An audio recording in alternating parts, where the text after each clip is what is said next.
Kijk, lopen genau die bij. En die story had zich op de vorm van lijnteken.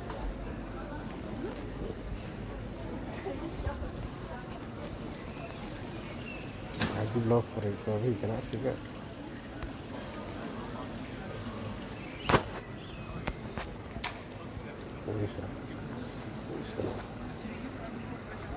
ya